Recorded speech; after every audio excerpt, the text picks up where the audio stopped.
Our topic was intellectual and cultural trends in the interwar years. The topics we decided to focus on were philosophy, literature, art, music, religion, food, propaganda, architecture, and science. Philosophers once believed that there was almost no point in discovering answers to questions about the ultimate reality. Throughout the century of the interwar years, philosophers began to search for explanations of human behavior.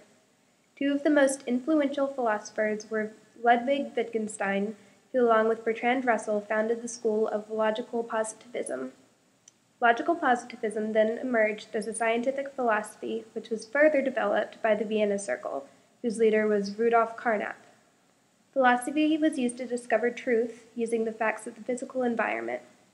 Political theory became a target as it was seen as a burden. Writings of philosophers during this time reflected a sense of crisis and despair. Literary movements during the interwar period were similar to those in philosophy. These novelists, poets, and dramatists were delusioned by the brute facts of World War and by the failure of victory to fulfill its promises. Literature reflects themes of frustration, cynicism, and disenchantment. American Ernest Hemingway set a pattern, describing the tragedy of the lost generation in his work, The Sun Also Rises. This pattern was followed by other writers such as American F. Scott Fitzgerald. An Anglo-American poet, T.S. Eliot, presented a philosophy that was close to despair in his poem The Wasteland. This philosophy recommended that life was a living death. German Bertolt Brecht proclaimed the corruption of the bourgeois state and the pointlessness of the war, through his plays that were written to be performed before the proletarian patrons of cabinets. Many writers of the interwar period reflected the isolation of self-conscious intellectuals and the constricting of the audience. Irishman James Joyce entered his characters' minds to reproduce their stream of consciousness. Englishwoman Virginia Woolf was a critic of the ruling class of Britain through her novels and essays. Woolf focused on the enforced oppression of women even in that class. The methods and purposes of literature were reinforced after the Depression of the 1930s. Literature then became very politicized. Authors began to address meanness and cruelty. Novels written by the Frenchman André Malraux suggested that the human struggle against tyranny and injustice is what gives meaning and values to life. Youth British writers such as W. H. Auden, Stephen Spender, and Christopher Isherwood were communist sympathizers who declared that artists had an obligation to politicize their art for the benefit of the revolution. On the other hand, Englishman George Orwell was a writer who insisted that political movements were, to some degree, corrupted. He expressed his mistrust of political regimes in his last two novels, Animal Farm and 1984, written right after World War II. Optimism during the 1930s was expressed by writers who advocated a violent change in the social order. The violence and struggles of the First World War had such a negative impact on the spirits of so many that religion was often questioned. It was hard for people to grasp the concept of purpose in our universe where so many terrible things had happened. Many philosophers and sociologists during the interwar years were strongly against metaphysics and trying to understand the science and purpose of ultimate reality. Instead, they urged society to view religion as a cultural asset and not as a science that can be understood. The most influential sociologist against the value of metaphysics was Max Weber. Weber was a German sociologist who wrote the book The Protestant Ethic and the Spirit of Capitalism. In his book, he argued that religion must be understood as an aspect of culture and that emphasis should be put on the importance of work ethic within a society in order to better the society. His work directly assisted in the spread of capitalism. This was done by influencing members of society to believe that work and effort were a part of religion and were necessary to better oneself as well as a nation as a whole. Weber believed that a charismatic leadership was necessary in order to escape the deadening tyranny of state control. Charisma is a word derived from the Greek word meaning gift. His concept of charisma was often interpreted that if one did their part, their leaders or government would reward them for it. These more cultural and sociological views of religion helped people regain their spirits as well as boost the productivity and advancement of government and economics. Music in the 1920s changed dramatically and rapidly. In the first place, music became more accessible because of radio, records, and the phonograph. Trumpeter Louis Armstrong helped usher in a new era of music, the Jazz Age. Considered to be rebellious and alternative, jazz both influenced and reflected the carefree, boisterous atmosphere of the 1920s. Fresh out of a horrifying war, people wanted to relax and regain a sense of joy in their lives. Jazz, along with films and new dance styles, gave people the opportunity to do just that. In addition to jazz, Hawaiian music became a fad, and ukuleles became one of the most popular instruments. In addition to Louis Armstrong, popular jazz musicians of the time included Bessie Smith and Joe King Oliver. Classical music also experienced changes to reflect the carefree times. Composers George Gershwin and Aaron Copland integrated new styles and influences into their compositions. In the 1930s, America was struck by a crushing depression. The effects were felt around the world, and it influenced all aspects of cultural and intellectual trends, including music and food. Swing and big band music became more popular, as well as so-called hillbilly music. Farmers who moved from the country into towns and cities brought their music with them, and it became a fad.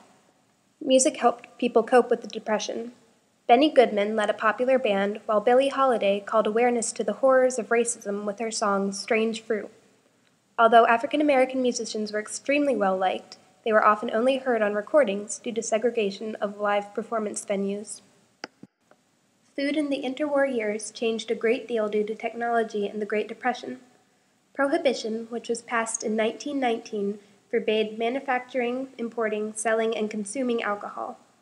People still continued to produce and consume alcohol, but the rate dropped from what it had been previously. Prohibition led to an increased popularity of sodas, such as Dr. Pepper and Coca-Cola. In the 1920s, although the restaurant business started growing, most meals were still eaten at home. Packaged and convenience foods, such as Kool-Aid, baby food, and potato chips, reached the market. Food variety increased because of technology.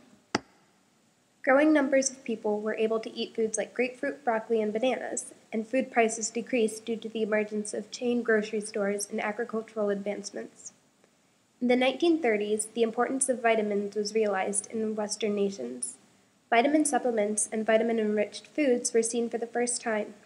Because of the Depression, ease of food preparation became a focus. Simple meals were common. Easy-to-prepare foods like Bisquick, Spam, ragu spaghetti sauce, and Kraft macaroni and cheese were introduced. Refrigerators and freezers became popular, which helped increase the amount of fresh food people in cities could eat. In America, people ate most meals at home to save money, while in Europe, the effects of war were still being felt, which also caused people to eat at home. Propaganda was a form of art in the interwar years. It was used to make populations believe only what the governments wished them to believe.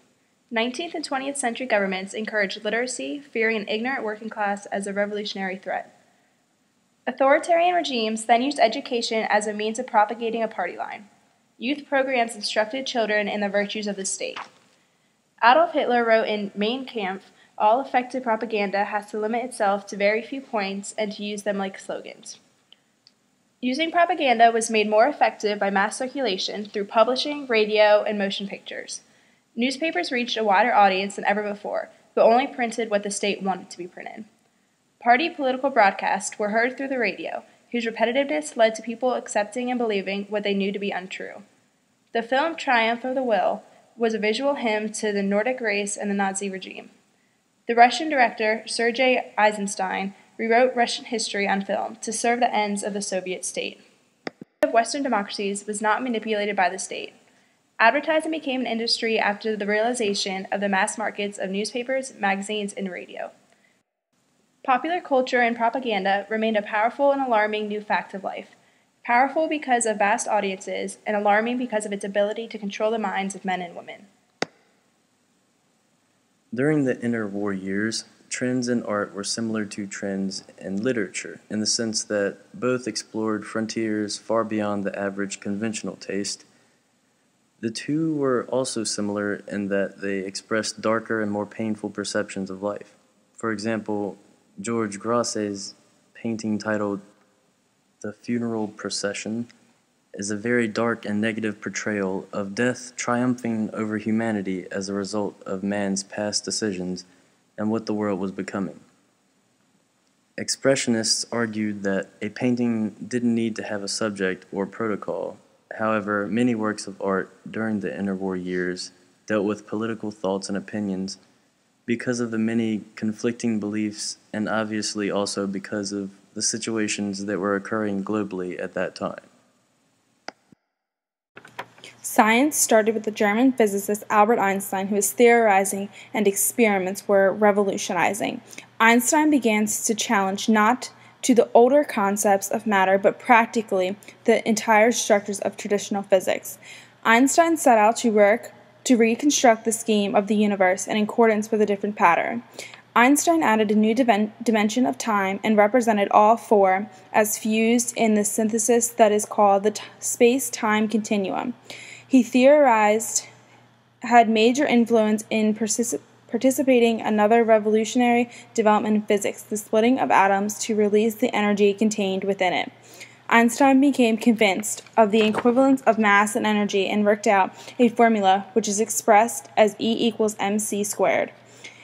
In 1939, two German physicists, Otto Hahn and Fritz Strassmann, succeeded in splitting atoms of uranium by bombing them with neutrons. The first use of the knowledge of the atomic fission was in the preparation of an atomic bomb. The decision to use the atomic bomb was an attack on the Japanese cities of Hiroshima. The atomic bomb was more than a weapon of terrible destruction. It was a psychological weapon, a device that would further heighten the anxiety of the era. Architecture in the 1880s to 1890s, the designers in Europe and America announced the prevailing styles of building constructions that were out of harmony with modern civilization. Otto Wagner in Germany and Charles Genevieve in France, Louis Sullivan and Fran Wright in the United States. The appearance of a building should proclaim its actual use and purpose. There must be no additional friezes, columns, traceries, or battlements. The true beauty should consist in an honest adaptation of materials to the purpose they intend to serve. Walter Gropius, who in 1919 established a school to serve as a center for theory and practice of modern architecture.